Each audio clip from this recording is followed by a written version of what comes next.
A single billionaire father finds two poor twin girls sleeping inside his car. They say, "We're so cold." When he hears their story, he falls to his knees, crying. Logan finished reviewing the financial reports and looked out the window of his office. The snow had been coming down heavily for 3 hours, covering the entire city in a white blanket. Most of the employees had already left early because of the weather, but he always stayed late to make sure everything was in order at the company. It had been this way since Sarah died, working until exhaustion, coming home, having dinner with Ivy, putting her to bed and sitting in the living room until sleep came. A safe, predictable routine. Exactly what he and Ivy needed to move forward. He put the documents in the drawer and grabbed his coat. Outside, the snow was still falling in that way that makes the whole world go quiet and white. Logan went down to the ground floor and walked toward the company parking lot. The parking lot was almost empty. Only a few cars covered in snow, looking like small white mountains scattered across the asphalt. Logan walked to where he had parked his car, brushing the snow off the windshield with the sleeve of his coat. That's when he saw something strange. There were two small silhouettes in the back seat of his car, the windows fogged up on the inside. Logan stopped in mid-step. His heart began to race. What the hell? He approached slowly, his boots crunching in the fresh snow. When he got closer to the rear window, he could see better through the frosted glass. Two little girls, twins, for sure. Identical faces, tangled and dirty blonde hair, clothes that seemed too worn and shabby. One was hugging a stuffed bear, missing an ear. They were huddled close together, shivering from the cold. Logan looked around. The parking lot was completely empty. No adult waiting for them. No car with its engine running. Just the falling snow and two children in the back seat of his car. He gently tapped on the glass with his knuckles. The girls woke up startled. The one holding the bear began to cry softly, but not too loudly. The other just looked at him with big blue eyes, as if she was used to being woken by strangers. Logan opened the door slowly, careful not to scare them anymore. "Hi," he said, softening his voice. "Are you okay in there?" The one who hadn't been crying moved first. She sat up and pulled her sister closer to her. "We're so cold," she said. Her voice was small but steady, as if she felt responsible for both of them. "We lost our mother. We have nowhere to go." The words hit Logan in the chest like a punch. He knelt down to be at their level, resting one hand on the car door. "How did you get in my car?" "The door wasn't locked," the same girl replied. "We got in because it was too cold outside. We just wanted to get away from the snow." Logan looked at them more closely. Their clothes were wet and dirty. Their lips were a bit purple from the cold. They were shivering, even inside the car. The one who had been crying had stopped, but was still sniffling softly and hiding behind her sister. "Where is your mother?" The girl who had been speaking swallowed hard. Her eyes grew even bigger and sadder. She doesn't wake up anymore." The world stopped for a second. Logan felt that familiar pain tighten his chest, the same pain he felt every time he remembered Sarah in her hospital bed. Too quiet, unable to open her eyes. "How long have you been alone?" 2 days, she answered quickly, as if she'd told the story many times. "We slept in the park yesterday, under the slide. But today it was too cold and the snow didn't stop." Logan couldn't think clearly. He didn't want to think. If he stopped to analyze the situation, he might change his mind. Maybe he'd remember he had responsibilities, that he had Ivy, that his life was already complicated enough without 2 unknown children. "You're coming with me," he said, trying to keep his voice calm. "I'll take you somewhere warm." The girls looked at each other. The one holding the bear whispered something in her sister's ear. Logan couldn't understand, but he sensed they were deciding whether they could trust him. "You won't hurt us, right?" asked the one who had been speaking. "No," Logan replied without hesitation. "I promise I won't hurt you." "You really promise?" "I promise." They climbed out of the back seat and moved up to the front seat. Logan started the car and turned the heater all the way up. He adjusted the rearview mirror so he could see them while driving. "What are your names?" "I'm Emily," said the one who had spoken so far. "She's Nora. She doesn't talk much to people we don't know. I'm Logan, and don't worry, you're safe now." On the drive home, Logan tried to process what was happening. 2 unknown children in his car. Two children who had lost their mother, just like Ivy had. Two children who needed help, and he was the only person who could help at that moment.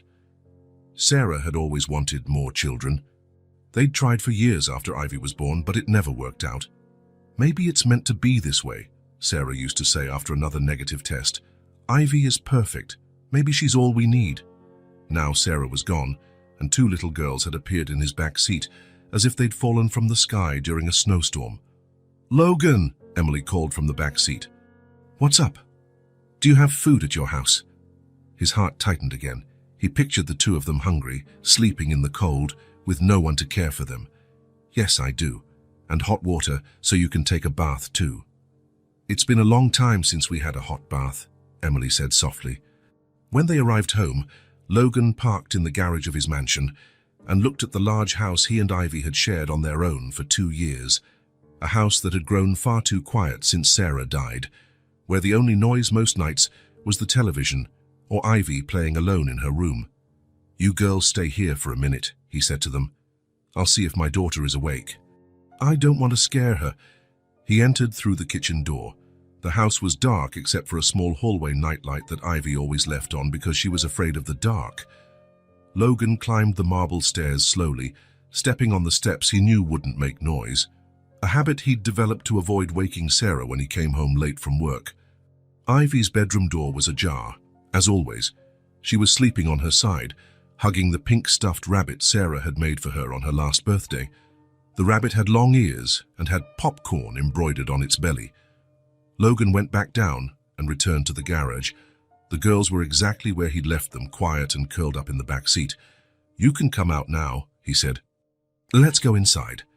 They followed him to the main living room. Logan turned on just one lamp in the corner so as not to make much noise and wake Ivy. The girls looked around with wide eyes, clearly impressed by the size of the house. "You must be starving." Emily nodded. Nora still held the one-eared bear and looked around as if trying to memorize every detail. In the large kitchen, Logan made 2 peanut butter and jelly sandwiches, the same snack Ivy loved. He warmed 2 cups of milk in the microwave, careful not to make noise, and went back to the living room. The girls ate as if they hadn't seen food in weeks. Maybe it had been almost that long. "Where did you live before you were alone?" Logan asked as they ate. "In a small apartment with our mom," Emily replied between bites. "But Mom's boyfriend used to yell a lot. Mom got sick and he got even angrier with her." "What kind of sick?" Emily made a sad face. "She got very tired. She couldn't get out of bed. Then he would call her lazy and yell at her. We'd hide in the bedroom when he shouted." Logan felt anger rising in his chest. Kids shouldn't have to know men who yell. They shouldn't know what it's like to hide in fear inside their own home. "Where is that man now?" "I don't know. When Mom didn't wake up anymore, he said he wouldn't take care of us, that we had to fend for ourselves because he wasn't our dad." "You're safe now," Logan said, and when he said it, he realized he truly believed it. "No one will yell at you here." After they finished eating, Logan brought soft pillows and expensive blankets from the closet. He set up a cozy spot on the large living room sofa. "You can sleep here tonight," he said. "Tomorrow we'll talk more and figure out what to do." Emily lay down first and reached out for Nora to cuddle up next to her. The two of them nestled under the soft blanket, looking even smaller than they really were. "Logan," Emily called softly. "What's up?" "Thank you for not leaving us in the snow." He felt that lump in his throat that he hadn't felt in a long time. The same lump he used to feel when Sarah would hug him after a tough day and say everything would be okay. "Sleep well, girls." Logan went up to the master bedroom and lay down on the king-size bed that still felt too big without Sarah. He stared at the high ceiling, thinking of her, thinking of Ivy, thinking of the 2 little girls sleeping on the living room sofa. Something had changed in this house. He could feel it in the air, in the silence that was no longer quite so silent. Sarah's always complained that the house was too quiet. "A mansion this size needs more people," she used to say when they were still trying for another child. "This house was made for a big family, Logan. It's waiting for more life." Now there were 4 people in the house, and Logan couldn't stop thinking that maybe Sarah had something to do with all of this, that maybe she had somehow sent those 2 little girls to him. Early the next morning, Logan woke to the familiar sound of Ivy coming down the marble stairs. She always woke early on Saturdays to watch cartoons in the living room before he got up. He came down behind her and reached the living room just as Ivy stopped midway, staring at the sofa where Emily and Nora were still sleeping, cuddled together. Ivy looked at him with an expression he'd never seen before. It was surprise, confusion, and something that looked like fear mixed with anger.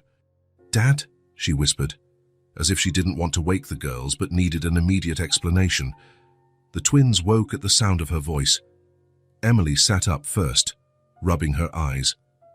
Nora stayed lying down, but opened her eyes and looked at Ivy over the stuffed bear. "Hi," Emily said to Ivy with a small, shy smile. Ivy took a step back, moving closer to Logan. "Dad, who are they? Why are they in our living room?" Logan knelt down to be at her level, placing his hands on his daughter's small shoulders. "They're Emily and Nora. They were cold and needed somewhere to sleep." But you always said that," Ivy began, but then stopped. Tears filled her eyes, which she tried to hold back. "You promised that after Mum died, it would just be the two of us. You promised—" Logan felt his stomach knot. Ivy was right. He had promised exactly that. On the night of Sarah's funeral, when Ivy asked if they would always be alone, he said yes, that it would just be the two of them against the whole world always. "Ivy, honey, you lied," she screamed, forgetting to keep her voice down. "You said it would just be the two of us." Before Logan could say anything, Ivy ran upstairs. The sound of her bedroom door slamming echoed through the entire house. Logan looked at the twins, who watched in silence. Emily had a sad expression on her face, as if she was used to not being welcome. Nora shrank even more and hid her face in the stuffed bear. "She doesn't like us," Nora said, the first thing she'd spoken since arriving in the house. "She was just surprised," Logan said, trying to sound more confident than he felt. "She didn't expect to find you here." He went up to Ivy's room and knocked gently on the door. "Ivy, let Daddy in so we can talk." "No, go away." "Sweetheart, let me explain what happened." "You promised," she yelled from the other side of the door. Her voice trembled with sobs. "After Mum died, you said it would always be just the two of us. You lied to me." Logan pressed his forehead against the wooden door. Ivy was completely right. He had promised that, on the hardest night of her life, when she asked if they would always be alone, he had said yes, that it would always be just the two of them. "Ivy, the girls don't have a family. They lost their mother, just like you did. They need help." Silence on the other side of the door. "It's only temporary," he continued, even though he wasn't sure if it was true. "Just until we figure out what to do with them. I don't want to share you with anyone." Her voice came muffled. She was probably burying her face in the pillow. "Mom is already gone. Now will you love them more than me?" "I won't love you any less, Ivy. You are my daughter." "Nothing will change that. But now you're going to have other daughters too." Logan stood there, unsure what to say. From downstairs, he could hear Emily softly talking to Nora, probably trying to calm her. For the first time since Sarah died, Logan felt he had a purpose beyond just waking up every day and moving forward. Those two little girls needed him. But Ivy needed him too, and now he had to figure out how to take care of all three without losing any of them. He went down to the living room. Emily and Nora were sitting on the sofa, quiet as two wounded birds. "Are you hungry?" he asked. Emily nodded. Logan went to the kitchen and decided to make pancakes, something he hadn't done since Sarah died because it was too much work for one person. But now, there were 4 people in the house, even if one of them was locked in her room. The sweet smell of pancakes filled the house. Logan remembered Sarah making pancakes on Sunday mornings, humming softly as she cooked. He remembered little Ivy clapping her hands on the table every time she smelled them. For the first time in a long while, Logan wasn't just surviving the day. He was doing something that felt like a real home, even though he didn't know how to explain it all to Ivy yet, even though he didn't know if he was doing the right thing. But deep in his chest, where once there was only an empty hole, Logan felt something new and warm growing, something alive, like a small flame someone had just lit. Sarah always said that life had a funny way of giving second chances when you least expect it. Looking at Emily and Nora sitting at the kitchen table, eating pancakes as if it was the best thing in the world.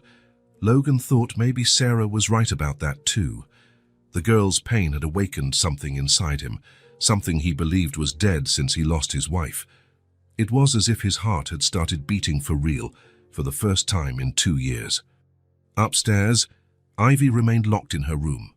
Logan respected her silence, knowing something had started to shift in the house, and he knew he needed patience for everything to fall into place. It had been 3 days since Emily and Nora arrived at the house.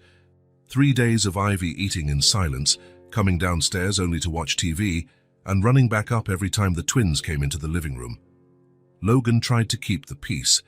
In the morning, he took Ivy to school as usual.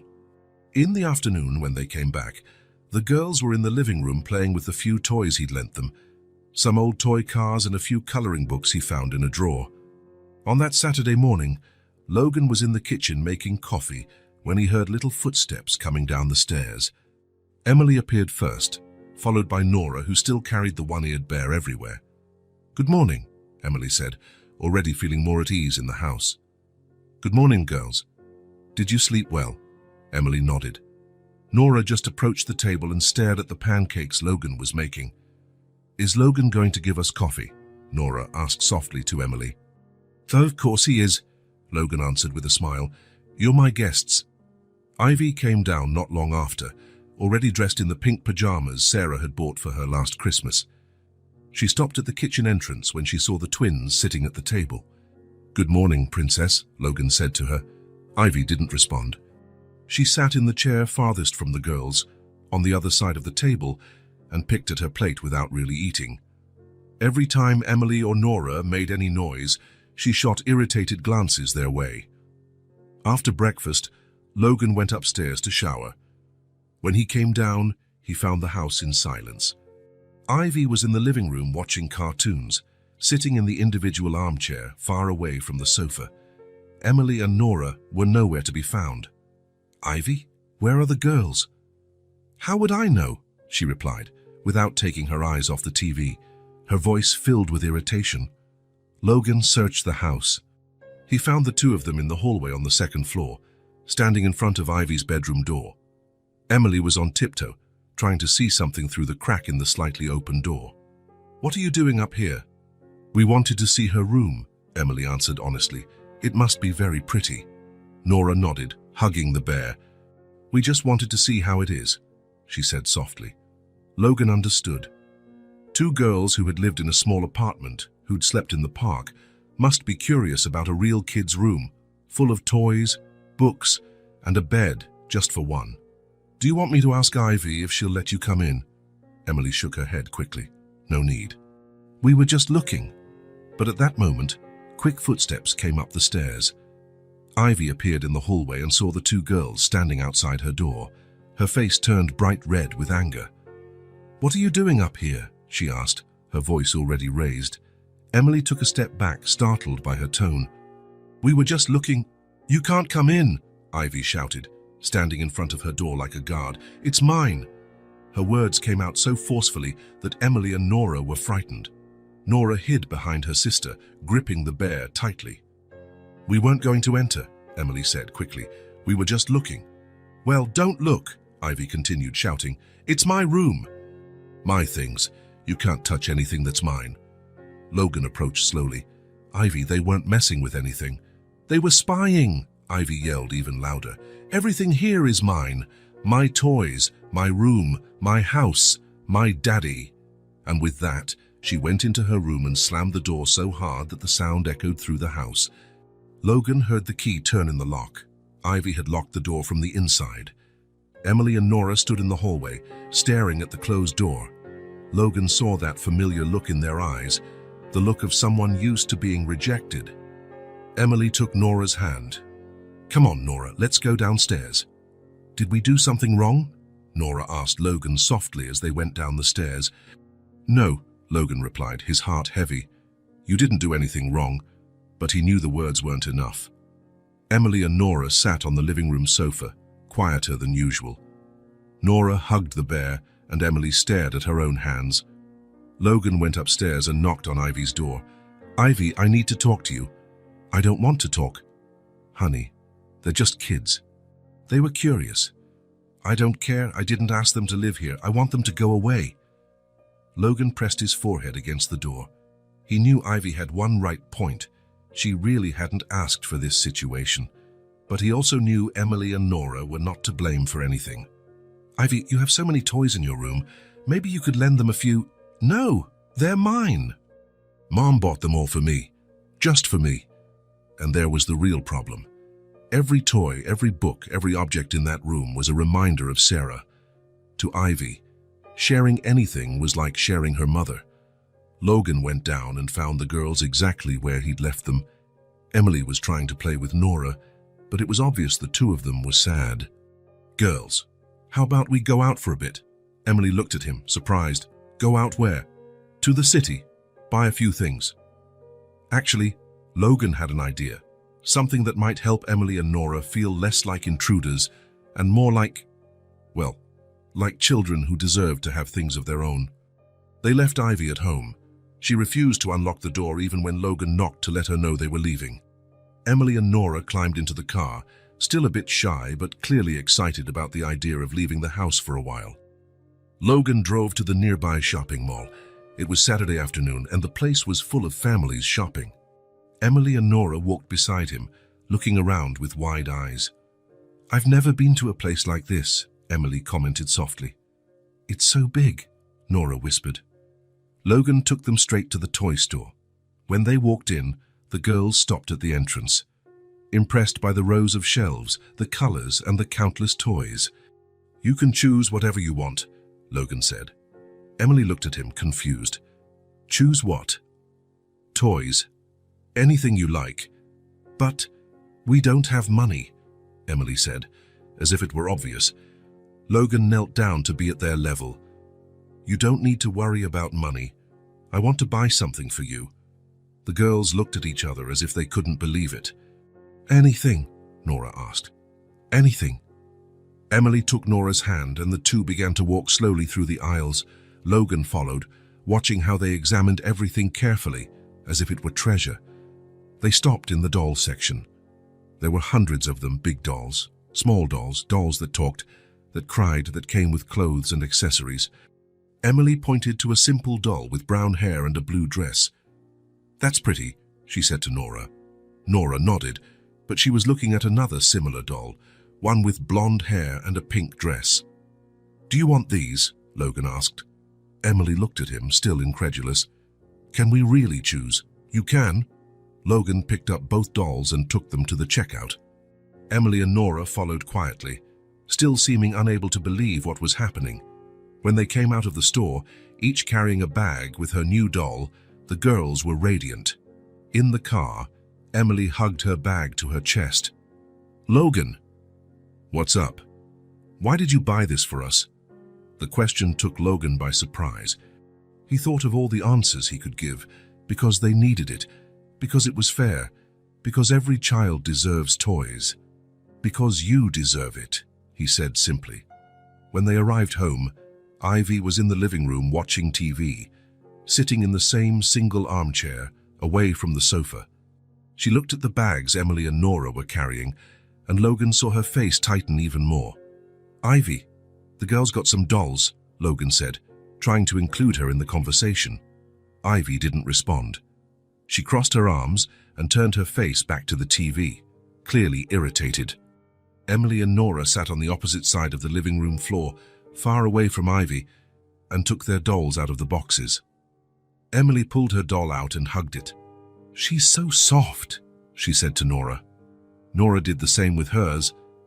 Then she looked at Emily with bright eyes. Is she really ours? Forever? She's ours, Emily confirmed. And then, to Logan's surprise, the two began to cry. It wasn't sadness crying, it was pure joy crying. Two girls who probably had never had a new toy before, crying because they finally had something all their own. Does she have a name? Nora asked, looking at her blonde doll. Can we give her a name? Emily asked Logan. Of course you can. Emily thought for a moment. I'll call mine Rose. Nora looked at her doll and smiled. Mine will be Lily.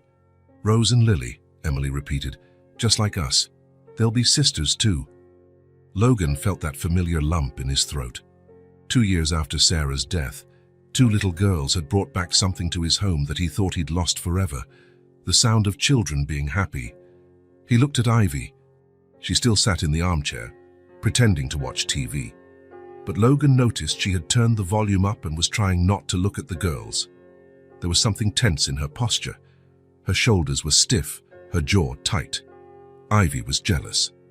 But she was also fighting against something else, a part of her that wanted to look, that was curious about the dolls and the girls' joy. But she stayed distant, determined not to show any interest. Emily and Nora played with their dolls for the rest of the afternoon. They invented voices for them, created stories, made Rose and Lily talk to each other. Logan stayed in the kitchen, but could hear laughter coming from the living room. Ivy remained in the armchair, increasingly tense. Every time the girls laughed louder, she turned up the TV volume. Logan could see she was fighting an internal battle. A part of her wanted to join, but jealousy and anger were stronger.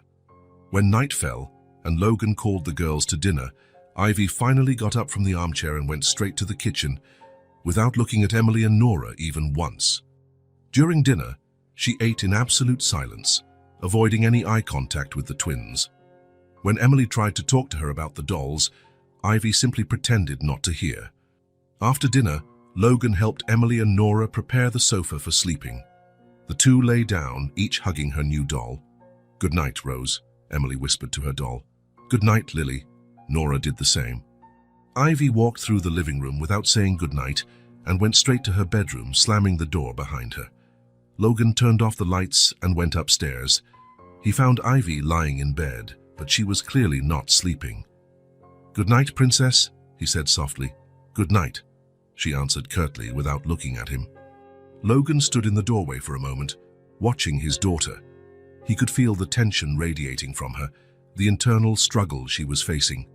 He went downstairs to get a glass of water and passed through the living room. Emily and Nora slept curled up, each holding her doll. In the dark, they looked even smaller and more fragile. Logan knew Ivy had watched everything that happened that day. She had seen 2 girls her age cry tears of joy over 2 simple dolls. She had witnessed what it meant for someone to receive something for the first time. Even keeping her distance, even with all the jealousy, Logan was certain something had changed in Ivy's expression when she saw the girls' tears of happiness. Going up the stairs, Logan felt confident for the first time in days. Time would change everything. He just needed to be patient and let things happen naturally.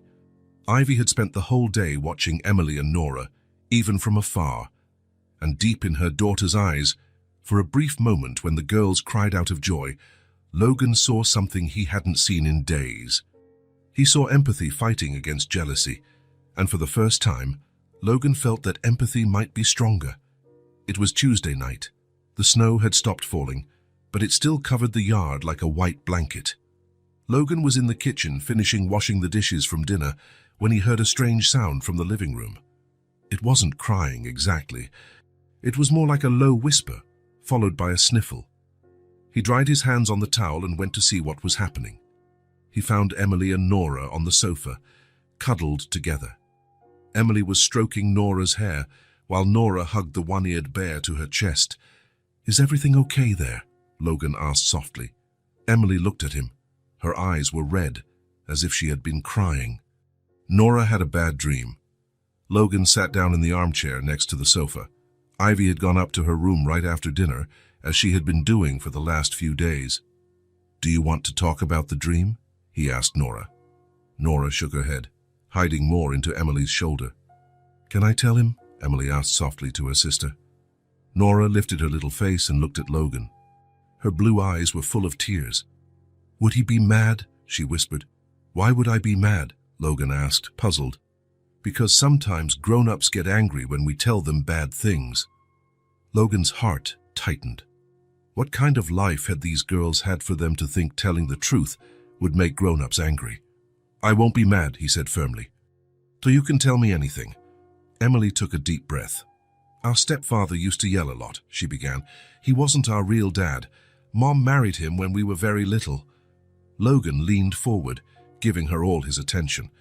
At first he was nice, Emily continued. He brought us candy, but then he changed. How did he change? He started yelling at Mom. He said she did everything wrong, that the food was bad, that the house was dirty, that we made too much noise. Nora shifted in Emily's lap. He broke things, she said softly. Plates, cups. One time, he broke the bathroom mirror. Mom was scared of him, Emily continued. We saw her crying in her bedroom. She tried to hide it, but we knew. Logan felt anger growing in his chest but kept his voice calm. Did he hurt you? He asked. Emily shook her head. No. He only yelled at us. He said we were annoying, that we gave him too much trouble. But he never hit us. And your mother? Logan asked. Emily hesitated. One time we saw a bruise on her arm. She said she hit the table, but you didn't believe her. No, Logan clenched his fists, imagining a man yelling at two 5-year-old girls, terrorizing a woman who just wanted to protect her daughters. What happened next? Mom got sick, Emily said, her voice growing softer.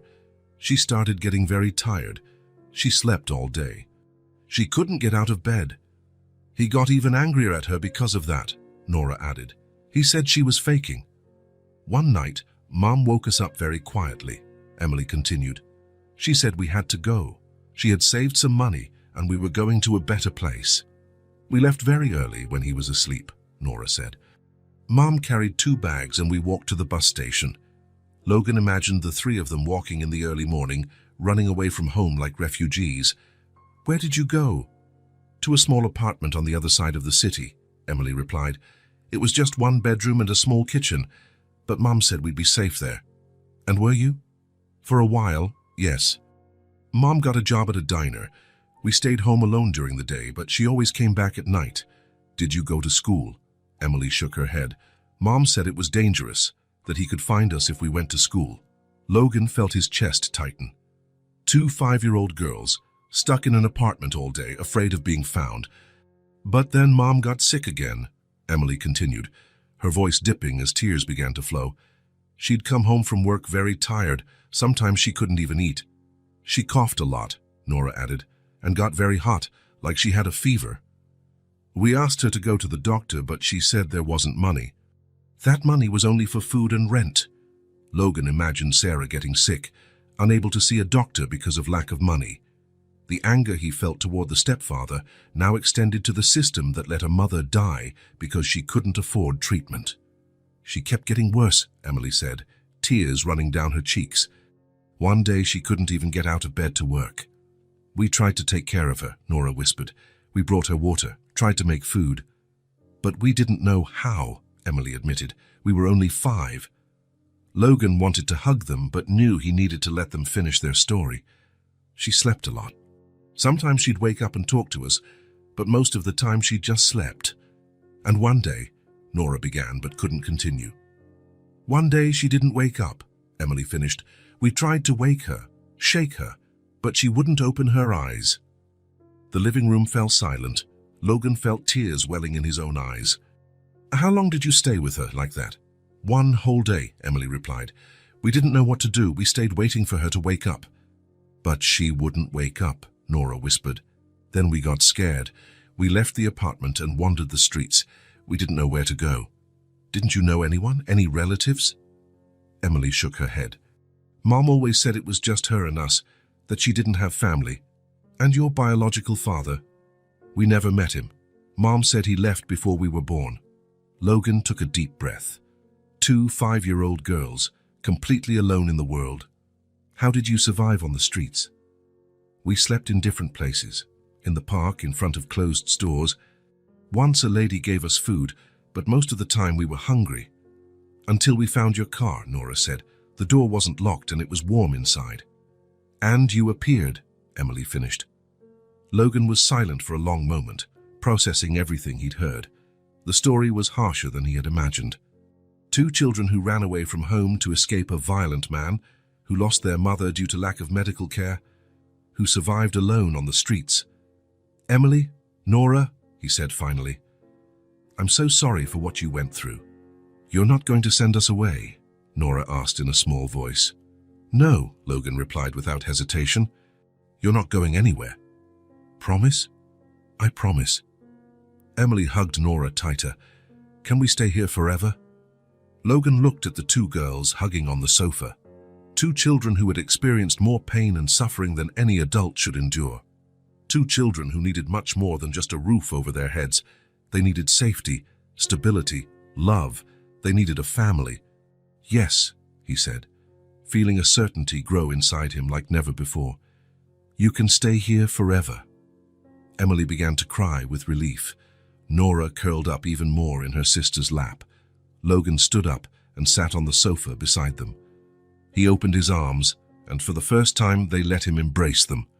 There in the silent living room, with two little girls crying in his arms, Logan felt he had found his purpose once again. Sarah always said that life puts the right people on our path when we need them most. Maybe Emily and Nora needed him, but Logan was starting to realize that he needed them too. He needed to be a father again. He needed to have a family again. The next morning, after the conversation in the living room, Logan went downstairs and found Emily and Nora already awake, sitting on the sofa. There was something different in the air, as if the story they told the night before had lifted a weight from their shoulders. Good morning, girls, Logan said, heading straight to the kitchen to make coffee. Good morning, Emily replied, and for the first time her voice sounded lighter. Nora waved her hand, still hugging the bear, but with a small smile on her face. Logan made pancakes for the three of them. Ivy came down soon after, as always dressed and her hair neatly combed. She sat in her usual chair, far from the twins, but Logan noticed she didn't have that closed expression she'd had in recent days. After breakfast, Logan had to go upstairs to make some business calls. When he came down an hour later, he found a scene he didn't expect. Emily and Nora were sitting on the living room floor around the low coffee table. They had spread paper and a box of colored pencils Logan recognized. It was Ivy's. What are you doing? He asked, curious. Drawing, Emily replied, focused on the paper in front of her. Logan moved closer to look. Emily was drawing a woman with long hair and a blue dress. Nora was drawing the same figure, but with more childlike lines and different colors. Who is it? Logan asked, even though he already knew the answer. Our mum, Nora said softly. We always draw her when we're sad. To remember how beautiful she was, Emily added, choosing a pink pencil to color the woman's face in the drawing. Logan felt his chest tighten. The girls were drawing their dead mother, trying to keep her memory alive through simple colors and lines. She was very beautiful, he said gently. That's when he heard footsteps coming down the stairs. Ivy appeared in the living room, stopped at the entrance, and watched Emily and Nora drawing on the floor. For a moment, Logan thought she would go back up or turn the TV volume up as she usually did. But instead, Ivy stood there, watching. Emily looked up and saw Ivy. Hi, she said timidly. Ivy didn't respond, but she didn't leave the room either. We're drawing our mum, Emily explained, even though Ivy hadn't asked. Do you want to see? Ivy took a few cautious steps toward them, stopping at a safe distance. She looked at the drawings. Did she have long hair? Ivy asked softly. Yes, Nora replied, excited that Ivy was talking to them. And it was very soft. She let us brush it sometimes. Did she sing to you? Ivy asked, taking another step. She did, Emily said. Especially when we had nightmares. She knew a song about stars. Ivy was silent for a moment. My mom sang to us too, she said, almost whispering. Logan watched from the kitchen, not wanting to interrupt. It was the first time Ivy spoke about Sarah with the twins. Was your mom pretty? Nora asked. She was the most beautiful woman in the world, Ivy answered without hesitation. Mine too, Emily said with a sad smile. Ivy stood there for a few more minutes, watching Emily carefully color their mother's dress. Then, to everyone's surprise, she took another step forward. Can I take a pencil? She asked hesitantly. Emily looked at her, surprised, but soon smiled. Sure, there are plenty here. Ivy slowly bent down and took a yellow pencil from the box. She sat on the floor, opposite the table, keeping some distance but participating. She grabbed a blank sheet of paper and began to draw. Logan saw that she was drawing a woman too, Sarah, Brown hair, a big smile, a green dress. No words were spoken for several minutes. The three girls drew in silence, each focused on her own memory. But there was something different in the room's atmosphere.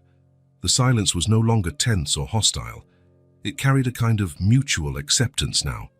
"What was your mum's favorite dress color?" Emily asked Ivy. "Green," Ivy replied. "She had a green dress that shimmered a bit. My dad always said she looked like a princess when she wore it." "Our mum liked blue," Nora said. "She said it was the color of the sky." "And did you draw with her?" Ivy asked. "Sometimes." "When she wasn't too tired," Emily answered. Ivy nodded, as if she understood. Logan went upstairs to give the girls privacy. When he came down for lunch, they were still in the living room, but now there were more drawings spread out and the three were sitting closer to each other. "How about we stop to eat?" Logan suggested. "Already?" Ivy asked, looking surprised at how much time had passed. "Yes," Logan confirmed with a smile. During lunch, Ivy didn't sit in the farthest chair as she always did. She chose a chair between the twins and her usual spot. Not too close, but not isolated either. In the afternoon, Logan had to go out to handle some business at the company. When he returned late that afternoon, he found a scene that made him pause at the front door. The three girls had built a giant fort using blankets and cushions. They had tied blankets to the back of the sofa and the armchair, creating an improvised tent that took up half the living room, and they were all inside. Logan could hear laughter and conversations coming from the fort. He approached quietly. "No, Lily has to stay here to watch the house," Emily said, speaking on behalf of her doll. "And Rose will go get food in the forest," Nora added. "And popcorn will help," Ivy said. And Logan noticed she had brought her stuffed rabbit into the play. "Does Popcorn know how to hunt?" Emily asked, genuinely curious. "Rabbits don't hunt," Ivy answered with a giggle. "But she can help pick berries." Logan smiled. Ivy was laughing. He hadn't heard his daughter's laugh in over a week. "Girls," he called softly, "can I come into the fort?" "You can," came the chorus of voices. Logan bent down and entered the makeshift tent. Inside, the three girls were sitting in a circle with their dolls in the middle. They had spread out some of Ivy's toys, cars, building blocks, books. "What a great fort," Logan said, looking around. "I made it myself," Ivy said proudly. "Well, I helped them because they didn't know how to tie knots." "Ivy knows how to tie knots really well," Emily said admiringly. "My mom taught me," Ivy explained. "She always said every girl needed to know how to tie knots." "Our mom didn't know knots," Nora said. "She only knew how to cook and sing." "I can teach you," Ivy offered, and Logan saw surprise on Emily and Nora's faces. "You would?" Emily asked. "Of course." "It's easy." Logan left the fort and went to the kitchen to prepare dinner, but he could hear the girls talking and laughing.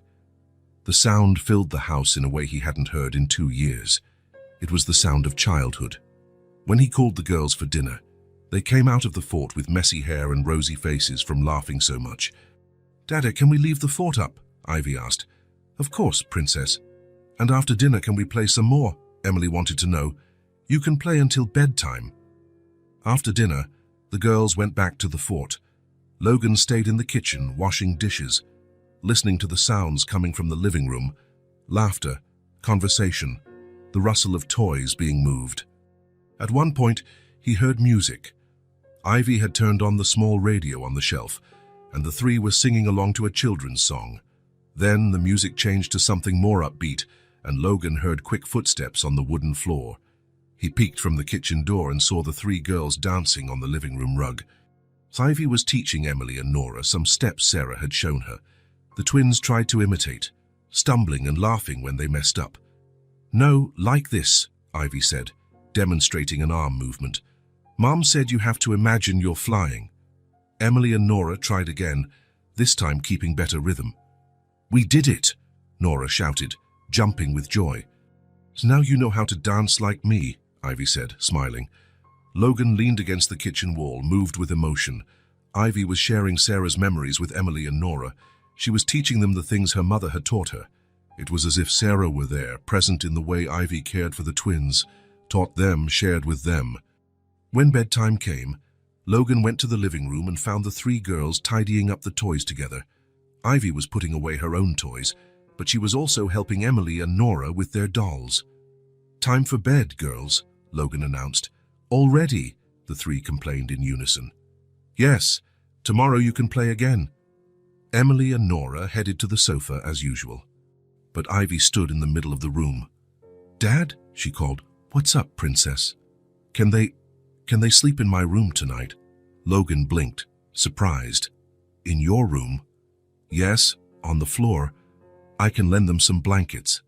Emily and Nora looked at Ivy, then at Logan, then at each other, as if they couldn't believe what they were hearing. "If they want to," Logan said. "We do want to," Emily said quickly. "We do want to," Nora agreed. Ivy smiled, the first genuine smile Logan had seen on her since the twins arrived. "Then let's go. I'll show you my room." The three girls went upstairs together, talking quietly. Logan followed, carrying extra blankets. In Ivy's room, the girls made a corner on the floor for Emily and Nora to sleep. Ivy showed them her toys, her books, the clothes Sarah had sewn for her. "Did your mom make all this?" Emily asked, admiring Popcorn, the stuffed rabbit. "She did. She could sew really well." "You're lucky," Nora said.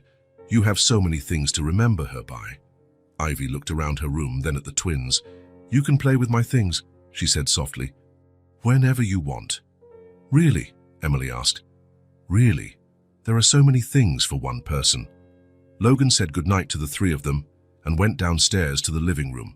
The fort was still up, toys scattered on the floor, the radio playing softly.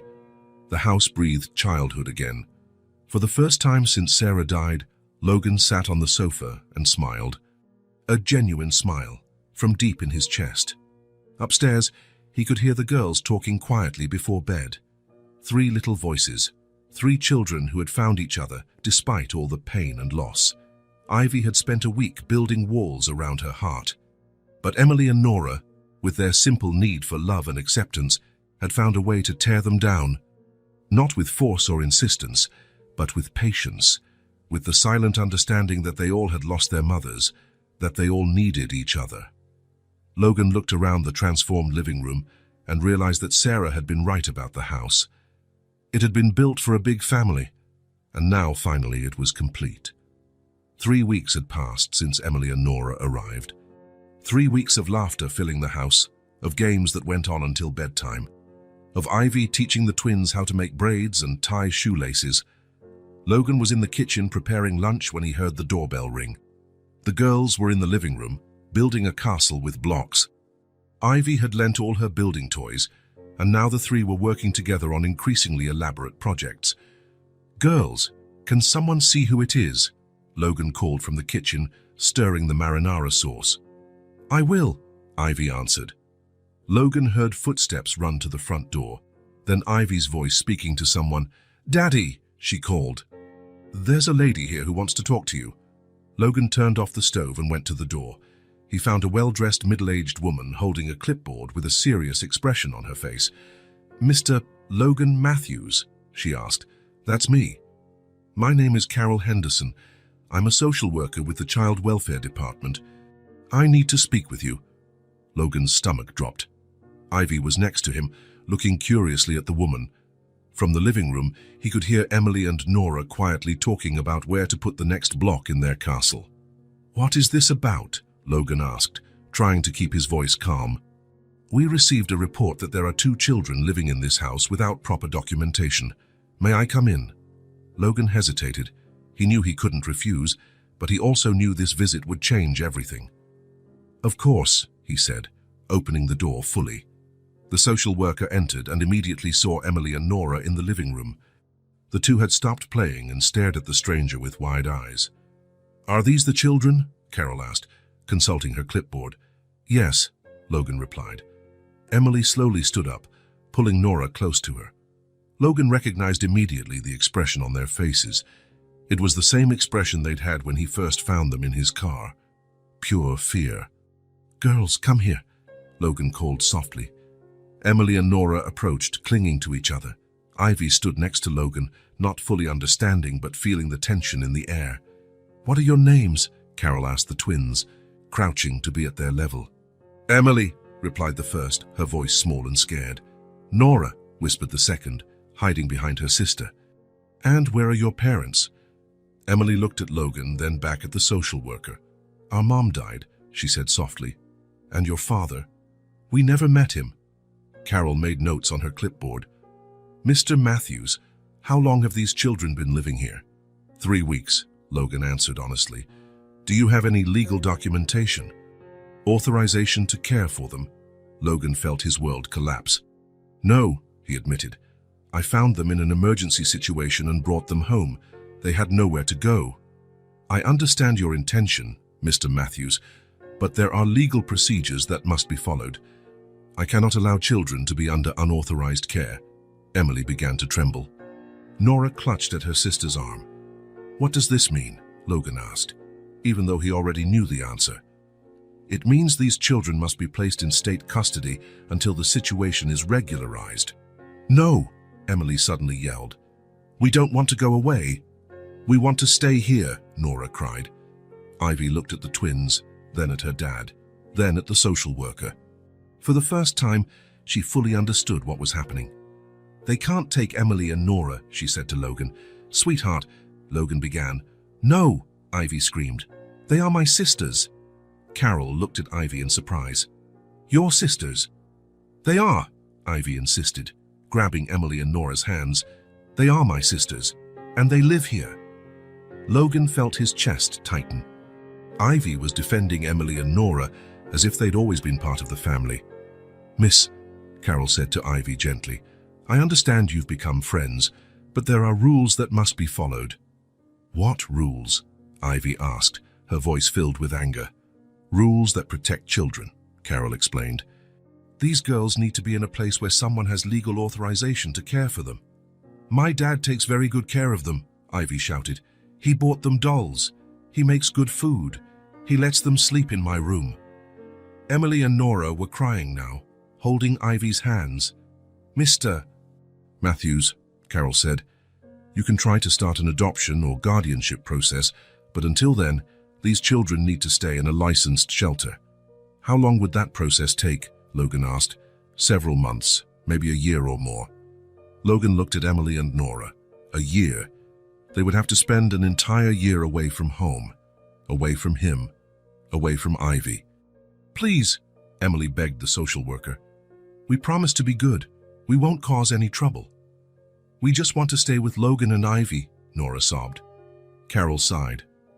Logan could see she didn't like this situation, but she was just doing her job. "Girls, you didn't do anything wrong. But I need to make sure you're safe and in an appropriate place." "We're safe here," Emily protested. "I know you feel safe," Carol said patiently, "but the law requires certain steps." Logan knelt in front of Emily and Nora. "Girls, I will do everything I can to bring you back home as quickly as possible," he said. "You promise?" Emily asked between sobs. "I promise." "But you promised that we could stay forever," Nora said, her voice breaking. Those words hit Logan like a painful echo. He had promised. On the night they told their story, he promised they could stay forever. "I will keep my promise," he said firmly. "It will just take a little longer." Carol approached. "Girls, you need to get some clothes. I will take you to a place where you will be well cared for until everything is resolved." "We don't want to go," Ivy yelled, still holding the twins' hands. "They stay here." "Ivy," Logan said softly, "let Daddy handle this." "No, you promised they could stay. You lied again." Logan felt his heart shatter. Ivy was right. He had promised. And now he was breaking that promise, just like he did when he brought Emily and Nora home without telling her first. Emily and Nora went upstairs to Ivy's room to collect their few belongings. The dolls Logan had bought, some clothes he had gotten for them, Nora's one-eared bear. When they came downstairs, the 3 girls were crying. "You can visit them," Carol said, trying to comfort them. "And if the adoption process is approved, you'll be able to live together again." "If," Ivy asked, "if it doesn't work out?" Carol didn't answer, but her expression said it all. A social services car was parked in front of the house. Logan carried the small suitcase with Emily and Nora's things. Neighbors had come to their windows and were watching the scene from their porches and gardens. That's when Logan saw Mrs. Wilson from the house next door, quietly talking to another neighbor and pointing at him.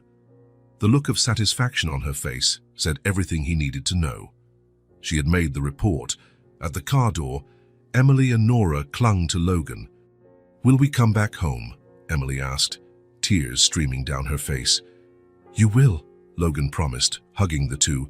"I will do everything it takes to bring you back." "You promised we could stay forever," Nora cried. "You promised." The words echoed painfully in Logan's mind. He had promised. And now he watched two little girls who had already lost everything being taken away again. Ivy ran to the twins and hugged them tight.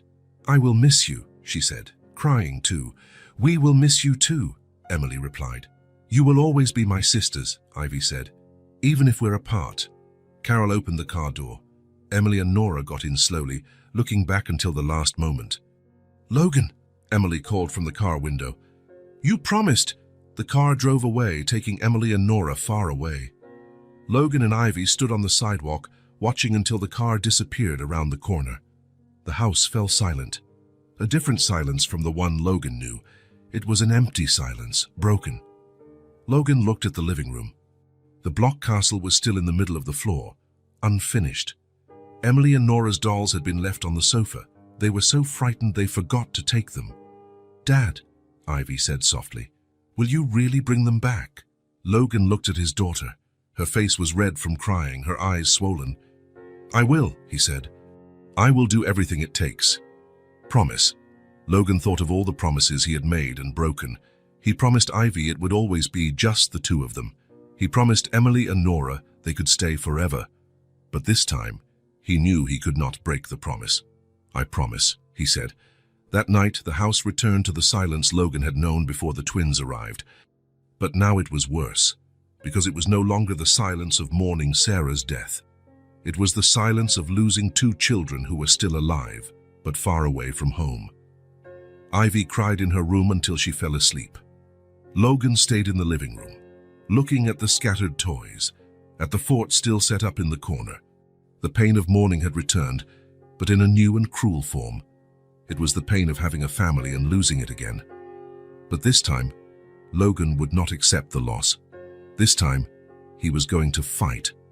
On the Monday after Emily and Nora were taken away, Logan was in lawyer David Chen's office at exactly 8 in the morning. He had spent the weekend researching, making calls, figuring out what he needed to do to bring the girls back home. "Mr. Matthews," David said, flipping through the papers Logan had brought. "You understand this is a complex and lengthy process." "I do," Logan replied. "But I'm willing to do whatever it takes. The adoption process can take 6 months to 2 years, depending on many factors." Logan felt his stomach tighten. 2 years. Emily and Nora would be away from home for 2 years. Is there a way to speed it up? "We can argue that you already have a bond with the children, and they're well adapted in your home. But the system prefers caution when it comes to child placement." David picked up a pen and began taking notes. "I'll need personal references, financial statements, medical reports, psychological evaluations. The court will want to know everything about your ability to parent these children." "Whatever you need," Logan said without hesitation. Over the next 2 weeks, Logan dedicated himself completely to the process. He gathered bank statements showing his financial stability, obtained letters of recommendation from colleagues and close friends. He underwent a detailed psychological evaluation with Dr. Rebecca Foster, who asked questions about his ability to handle children's trauma and raise 2 kids who'd been through difficult situations. "Mr. Matthews," Dr. Foster said during their second session, "why do you want to adopt Emily and Nora?" Logan thought of the question. "Because they need a family. And because we need them too." "Can you explain that better?" "After my wife died, our house became very quiet, very empty. Emily and Nora brought life back, not just for me, but especially for Ivy. She turned into an amazing big sister." The doctor made notes. "How do you intend to handle the traumas these children carry?" "With patience, with love." and with professional help if necessary. Logan also went through interviews with social workers who visited his home, assessed living conditions, and checked if there was adequate space for 2 more children. They examined the room Logan had prepared for Emily and Nora: 2 new beds, a wardrobe, a study desk. "Mr. Matthews," said social worker Margaret Torres during the visit, "the house is certainly suitable, but I'm concerned about you being a single father to 3 children." "I've raised Ivy alone for the past 2 years," Logan responded, "and I have resources to hire help if necessary. Children need emotional stability, not just financial. They have that with me, and they have each other." Ivy was struggling during this entire process. Since the twins were taken away, she barely ate, didn't play, and spent hours staring out the window as if she expected them to appear on the sidewalk. "Dad," she said one morning as she poked at her cereal without eating, "are the girls okay at the shelter?" "I'm sure they are, Princess." "Do they miss us?" Logan knelt beside her chair. "They miss the 2 of us a lot, just as much as we miss them." "When will they come back?" "I'm doing everything I can to make it as soon as possible." Ivy was silent for a moment. "Dad, can I help in any way?" Logan looked at his daughter. In recent days, she had grown up by years. The girl who cried because she had to share their father's attention was now desperate to bring her sisters back home. "You can. You can help me show the judge how important Emily and Nora are to our family." "How?" "By telling our story, talking about how you became sisters." Ivy nodded determinedly. "I can do that." In school, Ivy talked to her teacher, Mrs. Martinez, about the situation. The teacher, who had known Ivy before Sarah's death, offered to help her write a letter to the court. "Ivy told me about her sisters," Mrs. Martinez said to Logan when he picked her up from school. "It's a very special situation. I'll help her put her feelings on paper." During recess, while the other children played on the playground, Ivy sat in the classroom with the teacher and began writing. "What do you want to say to the judge?" the teacher asked. Ivy thought for a moment. "I want to say that Emily and Nora are my true sisters, that they complete our family." "That's a beautiful line, Ivy." "Let's start there," Ivy dictated, and the teacher helped put it on paper. "Dear Judge, my name is Ivy Matthews, and I am 5 years old. I want to talk about Emily and Nora, who are my sisters. I know they didn't come from the same mother as me, but that doesn't matter. They are my sisters from the heart. When Emily and Nora came to our house, I felt jealous. I was afraid my dad would love them more than me. But then I realized that having sisters is the best thing in the world. Emily taught me how to do different braids.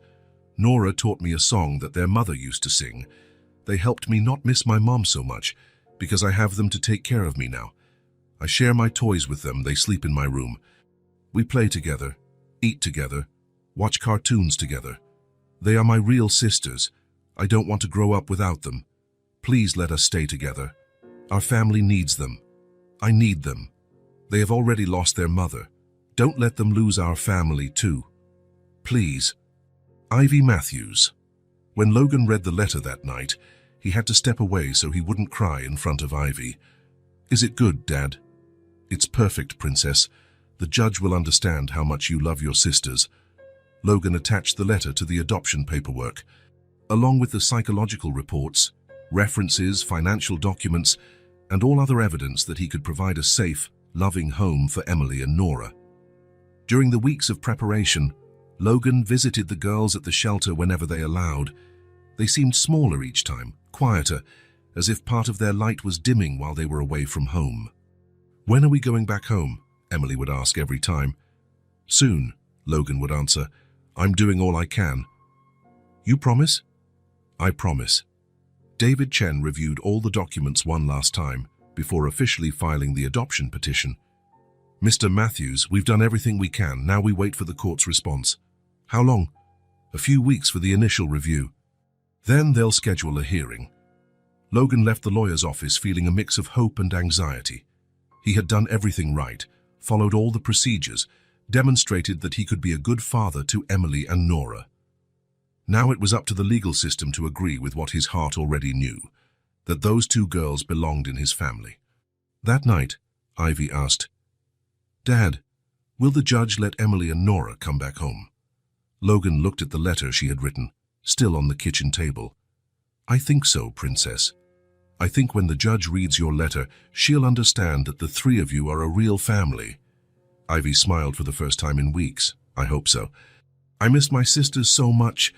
Logan missed them too. The house felt too quiet, too empty without Emily and Nora. But he had fought with every tool he had. Now he could only hope it would be enough. After 6 weeks of preparation, documents, interviews, and waiting, finally came the day of the first hearing. Logan put on his best suit. Ivy wore the blue dress Sarah had bought for her, and they went to the courthouse. David Chen met them at the entrance. "Are you ready?" he asked. "Ready," Logan replied, holding Ivy's hand. The courtroom was smaller than Logan expected. Judge Patricia Williams, a woman with gray hair and a serious expression, presided behind a high bench. Emily and Nora sat in the front row with Carol Henderson, the social worker. When the twins saw Logan and Ivy enter, their faces lit up. "Logan," Emily whispered, waving. "Ivy." Nora tried to stand, but Carol made her sit down again. Logan waved back, his heart aching. Emily and Nora looked smaller, thinner. They wore clothes that weren't theirs, generic shelter outfits. The hearing began. David Chen presented Logan's case, spoke about his financial stability, his capacity to parent, and the bond already established with the girls. "Your Honor," David said, "Mr. Matthews can not only provide a safe home for Emily and Nora, but he has already proven that they are part of his family. His daughter, Ivy, considers them her sisters." The judge looked at Ivy. "Ivy, could you come forward?" Ivy stood and walked to the front. Logan saw she was nervous but determined. "Ivy, do you want Emily and Nora to live with you?" "Yes, Your Honor," she replied. "Why?" "Because they are my sisters. We care for each other. We play together. They help me not feel so alone." The judge nodded and picked up Ivy's letter. "Did you write this?" she asked. "I did. With help from my teacher." The judge read the letter in silence. Logan saw her expression soften slightly. "This is a very beautiful letter, Ivy. Thank you." Ivy returned to her seat. The judge began flipping through the documents when the courtroom door opened. A man entered. Tall, thin, disheveled hair, wrinkled clothes. He wasn't wearing a suit and had no lawyer. He had an arrogant look and a crooked smile. Emily and Nora shrank in their seats.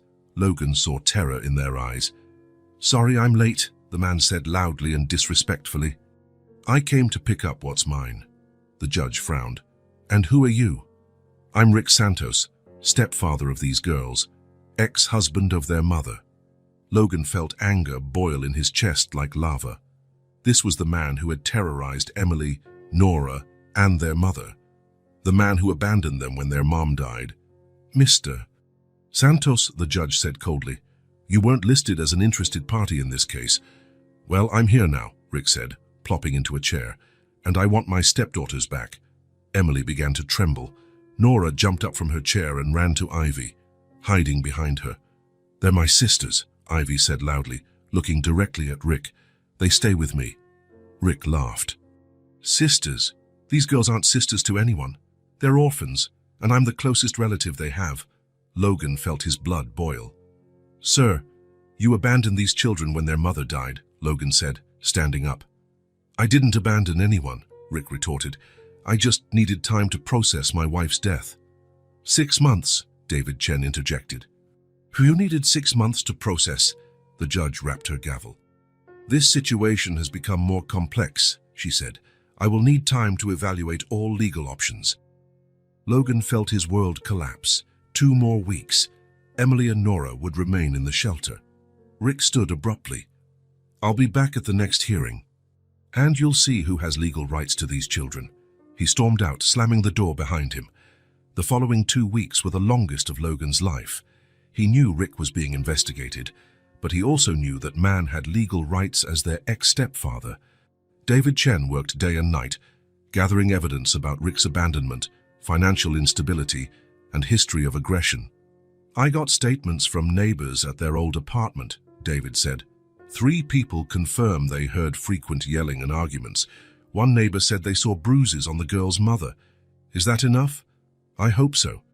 But Rick also got an attorney. Not a great one, but he will try to use the law in his favor. On the morning of the final hearing, Logan arrived early at the courthouse. He was walking toward the entrance when he heard a voice behind him. "Hey, Matthews!" Logan turned. Rick Santos was leaning against an old car, smoking a cigarette. "I need to talk to you," Rick said, flicking the cigarette onto the ground. Logan stopped but kept his distance. "We have nothing to discuss." "Oh, we do," Rick said with a cynical grin. "You like those girls, don't you?" Logan said nothing. "Look, I'll be straightforward," Rick continued. "I don't want to keep running to court, lawyers, all that boring bureaucracy." "Then give up custody," Rick laughed.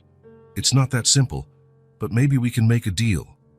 Logan felt a chill run down his spine. "What kind of deal?" "You like them, right? Then pay up," Rick said bluntly. "Give me a good amount and I'll disappear. I'll sign any paper you want." Logan froze. The man was trying to sell Emily and Nora. "Give me 50,000 and I'll be gone forever," Rick continued. "I don't even want them. They were always a burden." Logan was in absolute shock. How could someone speak of two children like that? How could someone be so cruel? But he didn't argue. He didn't shout. He didn't lose his composure. He just looked Rick in the eyes and said, "You don't even deserve their name on your lips." Rick shrugged. "Then let the judge decide. But you'll lose. I'm the closest relative." Logan turned and walked into the courthouse. In his chest, he felt a mix of disgust and determination. Rick Santos had just revealed his true self. In the courtroom, Logan found David Chen. "Davide, I need to tell you something." Logan recounted the entire conversation in the parking lot. David took quick notes. "This changes everything," David said. "I'll use it at the hearing." When the hearing began, Rick was present with his attorney, a man who looked tired and clearly wasn't prepared for the case. The judge called Rick to testify first. "Mr. Santos, why do you want custody of Emily and Nora?" "Because they are my stepdaughters. I took care of them when their mother was alive." "Did you abandon these children after their mother died?" "I did not abandon. I was grieving." David Chen stood. "Your Honor, I'd like to report a conversation that took place this morning in the parking lot." David described Rick's attempt at blackmail. The courtroom fell silent. "Mr. Santos," the judge said with a cold voice, "do you confirm you offered to relinquish custody in exchange for money?" Rick turned pale. That was a misunderstanding." "Misunderstood how?" Rick's attorney tried to intervene but was clearly out of his depth. The judge then called Emily and Nora forward. "Girls, can you tell me with whom you want to live?" Emily looked at Rick, then at Logan.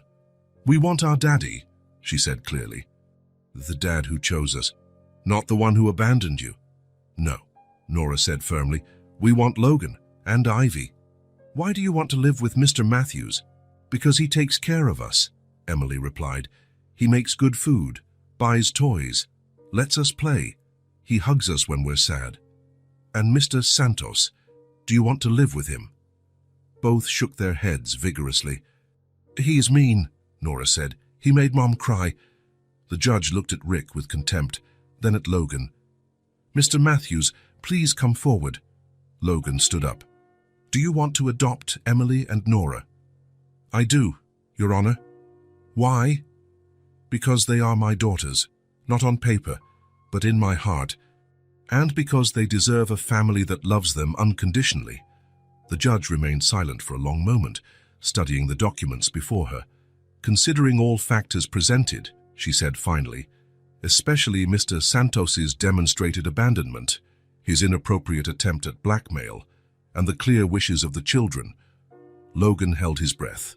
"I grant the adoption of Emily and Nora Matthews to Mr. Logan Matthews." The courtroom erupted in silent applause. Logan felt tears welling in his eyes. Ivy screamed with joy. Emily and Nora ran to him. "It's official," Emily asked, hugging Logan. "It's official," he replied. "You are my daughters now." Rick stood abruptly and left the room without a word. Logan hugged the three girls, his three daughters, in the middle of the courtroom. Ivy was crying tears of happiness. Emily and Nora clung to him as if they would never let go. "Can we go home now?" Nora asked. "We can go home," Logan confirmed. Finally, after months of struggle, they were safe. They were a family. 6 months after the final hearing, Logan woke up on the first day of school for the girls with a feeling he hadn't had in years: complete peace. The house had been full of life since Emily and Nora returned for good. There were no more empty silences, no more feeling that something was missing. The mansion finally breathed, as Sarah always said it should breathe, like a home for a big family. "Daddy!" Ivy screamed from upstairs. "Emily can't find her backpack." "It's in my room," Logan called back, smiling as he prepared 3 lunchboxes in the kitchen. 3 lunchboxes, something so simple that made him happy every day. Emily ran into the kitchen, already dressed in her school uniform, a white blouse and a navy blue skirt, high white socks. Her blonde hair was tied in 2 braids that Ivy had taught her to do. "I found it," she said, waving a new backpack, pink with gold stars, chosen by her in the store. "Great. Where's your sister?" Emily smiled every time Logan referred to Nora as your sister. Even after months, she still got emotional about being part of a real family. "Nora is trying to decide which doll to take to school," Emily answered, grabbing an apple from the fruit bowl. "And Ivy? She's brushing her teeth. She said she wants to be perfect for her first day as an official big sister." Logan laughed. Ivy took her role as big sister very seriously. She had become protective and caring with Emily and Nora, always making sure they had what they needed. Nora came downstairs running, also in uniform, carrying her one-eared bear in her hand. "Daddy, can I take Brownie to school?" Logan knelt to be at her level. Nora had started calling him Daddy naturally, a few weeks after coming home. Emily still switched between Logan and Daddy, but Logan didn't pressure her. She'd say it when she felt ready. "How about leaving Brownie at home to take care of your other dolls?" Logan suggested. "They'll miss him." Nora thought seriously about the idea. "That's true. Lily gets sad when she's alone." "Exactly. And you'll be so busy making new friends you won't have time to play with him." "All right," Nora agreed, kissing the bear. "Stay home, Brownie. See you after school." Ivy came down, impeccable as always. Her hair was perfectly styled, her uniform neat, her backpack organized. "Good morning, family," she said solemnly. "Good morning, big sister," Emily replied teasingly. Ivy smiled. She loved when Emily and Nora called her big sister. "Are you two ready? Are you sure you didn't forget anything?" Emily and Nora checked their backpacks for the 3rd time. "Ready," they said in unison. Logan finished preparing the lunchboxes and gave one to each girl. Ivy's lunch: turkey and cheese sandwich, apple, chocolate cookies. "Thank you, Daddy." Ivy's lunch, Logan's lunch. Go ahead," Emily said, then corrected herself. "Thank you, Daddy." Logan smiled. She was getting there. "And Emily's lunch: peanut butter and jelly sandwich, grapes, blueberry muffin." "Thank you, Logan," Emily said, then quickly added, "Thank you, Daddy." Logan laughed. She was getting the hang of it. "And Nora's lunch: cheese sandwich, strawberries, oatmeal cookies." "Thank you, Daddy. You're the best daddy in the world." "I am?" Logan asked, feigning surprise. "You are," all 3 replied together. In the car, the girls chatted excitedly about their first day of school. Ivy already knew the school, so she was explaining to Emily and Nora how everything worked. "Our teacher is Mrs. Martinez. She's really nice," Ivy said. "And there's a huge library with millions of books." "Millions? Really?" Nora asked, impressed. "Well, maybe not millions, but a lot." "Will there be other kids our age?" Emily asked. "Yes, and you'll make friends in no time." Logan watched them in the rearview mirror. 6 months ago, Ivy was jealous of sharing his attention. Now she was the biggest advocate for her sisters. When they arrived at the school, Logan parked and turned to the girls. "Ready for the big day?" "We're ready," they shouted. Logan took the camera he had brought. He wanted to capture that moment. The first day of school for the 3 sisters. "Can you come out and stand in front of the gate? I want to take a picture." The girls stepped out of the car and positioned themselves in front of the school. Logan looked through the camera lens and saw 3 radiant girls, in uniform, with colorful backpacks, big smiles on their faces. "First day of school for the 3 sisters," Logan said, clicking the photo. At the moment he said those words, the 3 spontaneously hugged each other. Ivy in the middle, Emily and Nora on either side. They laughed, swayed, and made faces at the camera. Logan took several photos, but he knew that the first one would be special forever. "Now you can go," he said. "Have fun." The three ran toward the gate, holding hands. Logan watched them until they disappeared inside the building. Throughout that day at work, Logan couldn't focus completely. He kept thinking about how Emily and Nora were doing, if they were making friends, if they were happy. When it was time to pick them up, he arrived at the school 15 minutes early. The three girls emerged together, chatting animatedly. "Daddy!" Nora shouted, running to him. "School is amazing." "Did you make friends?" Logan asked, lifting her onto his hip. "I did. There's Sophia, Anna, and Pedro. They're so nice." "And you, Emily?" "I made friends too. And the teacher said I draw really well." "Of course you draw well. You've always drawn well."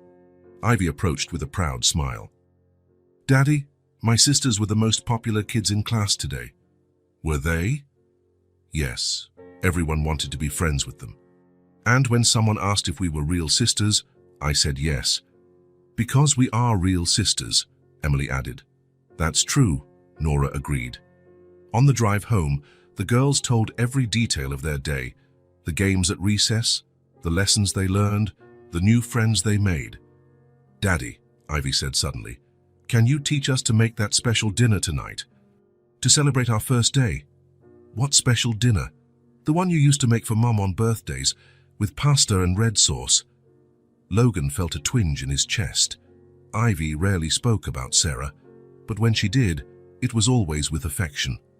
"Of course, Princess. Let's make Mom's special dinner." At home, the four of them went to the kitchen. Logan taught the girls how to make the tomato sauce Sarah loved, explained how to season the pasta, how to know when it was just right. Mom said cooking was a way to show love, Ivy explained to Emily and Nora as they stirred the sauce. "Our mom said that too," Emily replied. "She made a porridge that was really good when we were sick." "All moms know how to cook with love," Nora said seriously. "And dads do too," Ivy added, looking at Logan. "Daddy cooks with a lot of love." During dinner, the girls didn't stop talking about their plans for the next day, about the friends they wanted to introduce to each other, about the projects they would do together at school. "Tomorrow, I'm going to show everyone the drawing Emily made," Ivy said. "And I'll tell them about the fort we make at home," Emily added. "And I'll say I have two sisters," Nora said proudly. After dinner, Logan helped the girls with their homework, just a little bit on the first day, only some drawings and simple exercises. At bedtime, the three went to their rooms. Ivy slept in her own room, and Emily and Nora shared the room Logan had prepared especially for them. 2 beds with matching quilts, a study desk, shelves filled with books and toys. Logan said goodnight to each one. "Good night, Princess," he said to Ivy. "How was being a big sister today?" "It was amazing, Daddy. I like taking care of them." "You're a wonderful big sister." "Daddy, what's up? Do you think Mom would like my sisters?" Logan sat on the edge of her bed. "I'm sure she would. Mom always wanted you to have siblings. Then she's happy up in heaven." "She's very happy." Ivy smiled and snuggled into her pillow. "Good night, Daddy." "Good night, my love." In Emily and Nora's room, Logan found the two talking quietly in their beds. "What are you talking about?" he asked. "About how nice our first day was," Emily answered. "And how lucky we are to have a family," Nora added. Logan sat between the 2 beds. "You think you're lucky?" "We do," Emily said. "Because we have you, Ivy, this house, our new school, and because we don't have to be afraid anymore," Nora finished. "You will never have to be afraid again," Logan promised. "You're home now." "Forever?" Emily asked. "Forever?"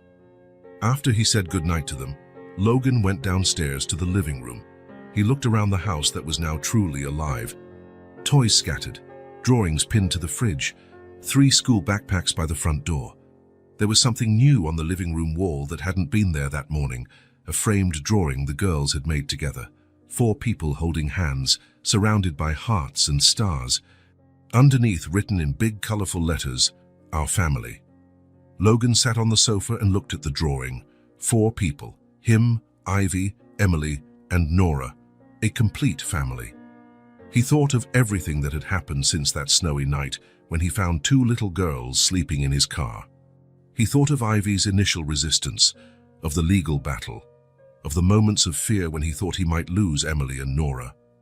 But mostly, he thought of how love had grown naturally among them, how Ivy had turned from a jealous girl into a protective big sister, how Emily and Nora had gone from frightened children to confident, happy girls, how he himself had rediscovered the joy of being a father. Logan looked at the photo of the first day of school he had developed and placed on the table. 3 girls in uniform, hugging, smiling at the camera. His 3 daughters. He picked up the phone and called David Chen. "David, this is Logan." "Logan, how was the girls' first day of school?" "Perfect. They're radiant. That's wonderful. How are the final adoption papers?" "All signed and filed. Emily and Nora Matthews are officially my daughters." "That's such great news, Logan. You all deserve this happiness." "David, I wanted to thank you for everything." "I just did my job." "No, you did much more than that. You fought for a family." After hanging up, Logan stayed in the living room a while longer, just enjoying the silence that was now not empty, but full of love and peace. He remembered Sarah saying that life had a funny way of giving second chances when you least expect it. She was right. Emily and Nora were not just a second chance for him. They were a second chance for the whole family, for Ivy to learn to be a sister, for the house to be a home again, for Logan to rediscover that his heart could still grow. He went upstairs to his bedroom and, before falling asleep, looked out the window at the street where it all began, where 2 little girls in desperate need of help found shelter in the back seat of his car. Now they slept safely in their own beds, in their own home as part of their own family. Logan smiled in the darkness. "I didn't buy their love," he whispered to himself. "It found me and transformed me." And for the first time in years, Logan slept with his heart completely at peace, knowing he would wake up the next day in a house filled with life, love, and laughter. In a house that was finally a complete home. If this story touched your heart, subscribe to the channel and turn on notifications so you don't miss the next ones. Leave a like because it helps this story get recommended to more people. See you in the next story.